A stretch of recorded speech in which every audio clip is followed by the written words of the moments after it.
दोस्तों, ईरान के बढ़ते कदम से सुपर पावर अमेरिका दहशत में है। सुपर पावर को अपने वजूद का खतरा मंडराने लगा है और जिस तरीके से हालिया में ईरान ने हमले किए, उसने यह बता दिया कि मिडिल ईस्ट की सुपर पावर जो है वो ईरान है, जिसकी तस्वीरें लोगों के सामने आई है। और जब तस्वीरें सामने आई है तो कभी सुपर पावर द्वारा यह कहा जाता है कि भैया अमेरिका में हो रहे चुनाव में ईरान हस्तक्षेप कर रहा है, तो अब यह कह दिया गया है कि हमारा बड़ा दुश्मन रशिया, चीन, नॉर्थ कोरिया नहीं, बल्कि हमारा बड़ा दुश्मन ईरान है। वहीं डोनाल्ड ट्रंप ये साफ तौर पर चुनाव में ईरान के नाम पर वोट मांग रहे हैं कि मेरी ईरान जो है हत्या करवा सकता है, इसलिए मुझे सिक्योरिटी मुहैया कराइए।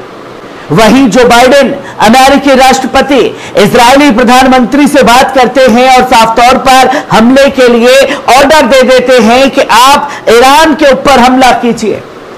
ये तमाम बड़ी खबरें सामने आ रही हैं और ईरान ने जिस तरीके से अपनी डेयरिंग दुनिया के सामने दिखा दी है, उसे अमेरिका भी दहशत में है। जहां आप देख सकते हैं कि अमेरिका की नायब सदर कमला हैरिस, ईरान अमेरिका का सबसे बड़ा दुश्मन है, रूस या चीन नहीं। उनके इस बयान से यह इशारा मिलता है कि अमेरिकी पॉलिसी में अभी भी ईरान को लेकर गहरी फिक्र मौजूद है, खासकर उनके न्यूक्लियर प्रोग्राम और मशरिक वुस्ता में उसकी सरगर्मियों की वजह से जो मिडिल ईस्ट में लगातार हस्तक्षेप ईरान का है।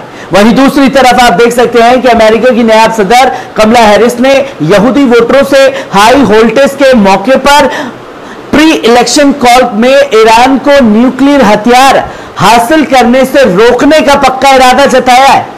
उन्होंने कहा है कि उनकी पहली तरजीह डिप्लोमेसी होगी, मगर तमाम ऑप्शन टेबल पर हैं।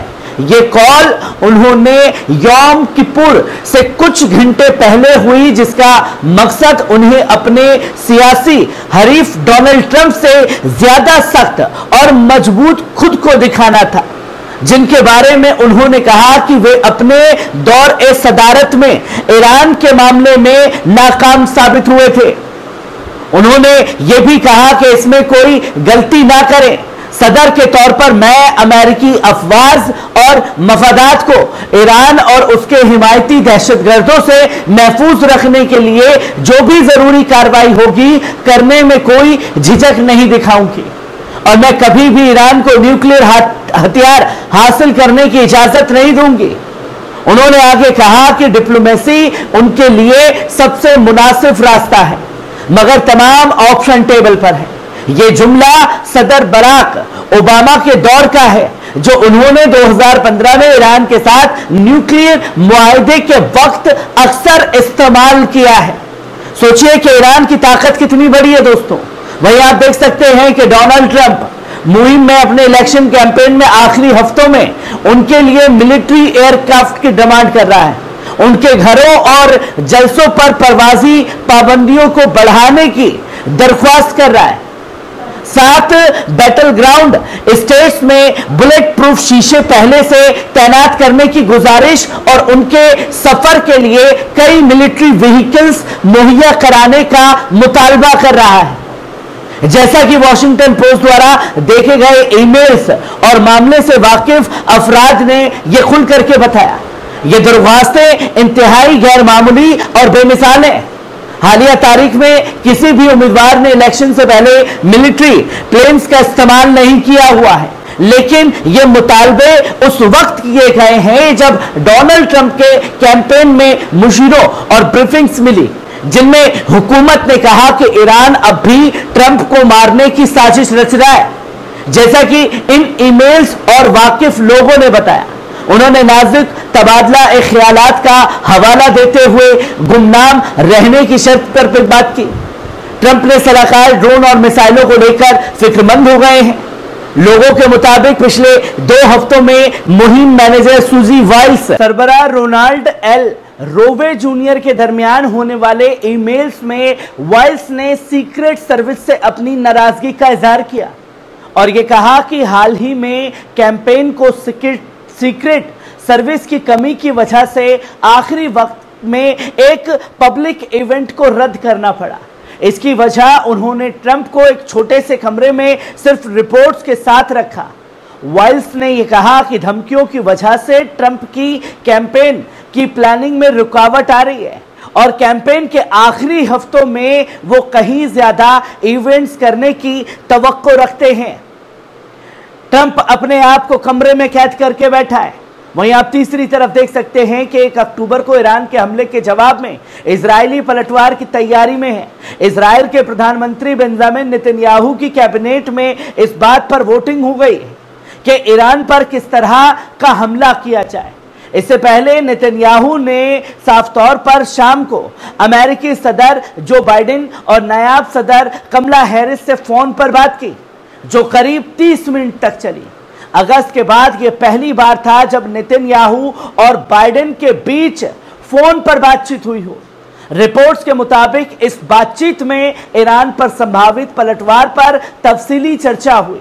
बाइडेन ने अपने बयान में यह दोहराया कि इजराइल को अपनी दिफाई हिफाजत का पूरा हक है। हालांकि व्हाइट हाउस ने यह भी कहा कि दोनों रहनुमाओं के दरमियान बातचीत काफी सकारात्मक रही है। इसके बावजूद बाइडेन ने पहले कहा था कि इजराइल को ईरान के तेल और न्यूक्लियर ठिकानों पर हमला करने से गुरेज करना चाहिए।